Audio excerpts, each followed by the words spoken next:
buong katawan, mukha lang po yung wala. Kaya yung iba, hindi halata, na akala nila, wala akong psoriasis. Why? Naka-ball cap, or naki-headband ako nung, alam niyo yung malalakad. Tapos, laging long sleeve.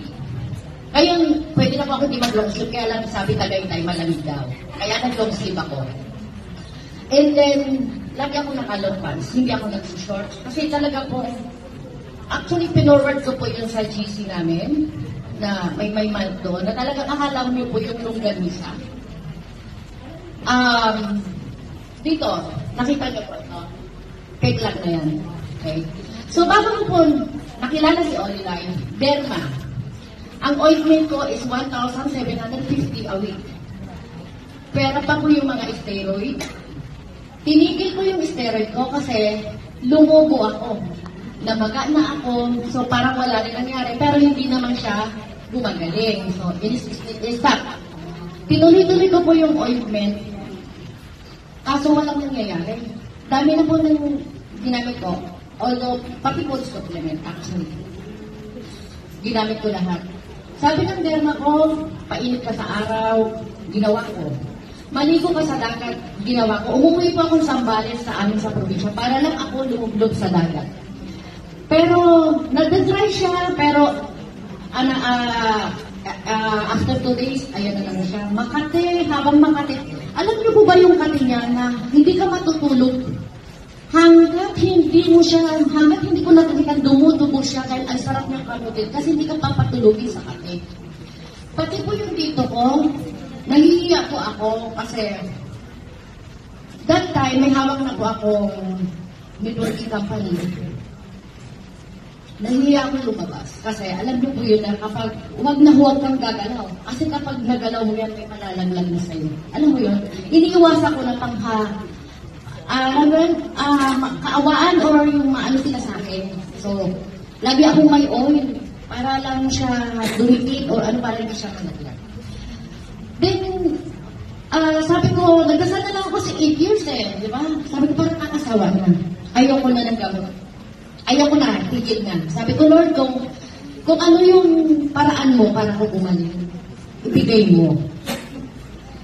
Then, eto si Mami Tess Ripari. Ito na, last year na to. September yata yun. Sabi niya, Neng, saan ka? May hawak pa akong networking. Sabi ko, nasa Talipo kami. Dumaan kayo dito sa kasi may sasabihin ako, yung pala ko, nagde-demo sila nila, Ma'am Pearly, ni Miss Ann, doon sa inanuhan namin, pinagbagsakan. So, doon kami bumaba. Sabi ko, ano na naman yun? Tama-tama na. Parang ganun na ako kasi hindi na po ako, nawala akong tiwala na sa mga ganyan. Then, bago kami umuwi, sabi ni Coach, asawa ni Coach Pearly, Ma'am, ikaw, try ko. Pero that time po, talagang kita nila, ito po, ayan, yung mga peglang pa ako, puno yung pula. Yung dito ko, puno yung pula. Sabi ko, wala namang mawawala, 30 minutes lang. Sige, habang nag-intay kay Mami Tess, sige lang. Then umuwi po ako, wala. Parang siyempre inisip ko rin naman po, wala naman talagang instant, di ba? Noodles lang ang may instant. Ngayon, nung kinabukasan po, wala akong sala kasi wala po akong device. The other day, tinawagan ako ni Mami Tess, sasama daw ng Cavite at mag-demo. So, doon sumama ulit ako, doon ako nakasalang ulit. Doon ko po nakita, di ba natulog ako nung gabi. Kinabukasan po, may nakita po ako, yung mga bulaki. Bigla po siyang nawala. Natuyo siya. So sabi ko, wala naman akong iniinom. So ibig sabihin, maganda yung machine. So, ganun po ganun ang senaryo. Pag nagdi-demo sila, sumasama ako. Nakakasalang ako.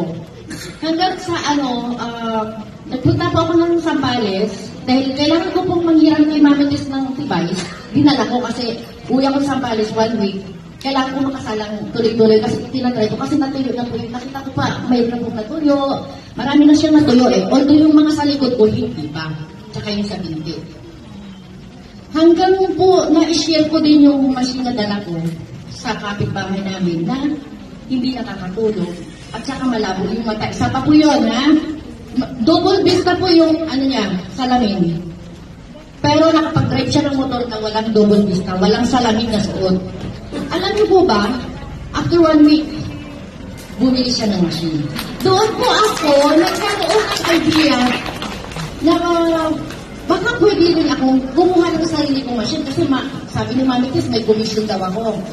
So, kasi talagang So sabi ni Mami Kiss, i-swipe natin sa credit card. Yung mo, so, nagpasalamat ko ako kasi nakakuha ko ng sarili kong machine.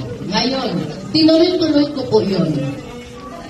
Then, July, August, September, October, November. August, ano ba yun, March yata. March po nitong March lang, doon ko na po siya nakita na nakihil na siya. Then March, April, May, June, July, nito pong July, kung hindi pa ako mahihiyay, pakita sa inyo, yung likod ko po, puro yan. Nakita niyo po, ang dami pa yan. Suffer po. Pero thank you, Lord. Thank you kay All Life. Kasi siya yung binigay sa akin ni Lord na instrumento para ko gumaling.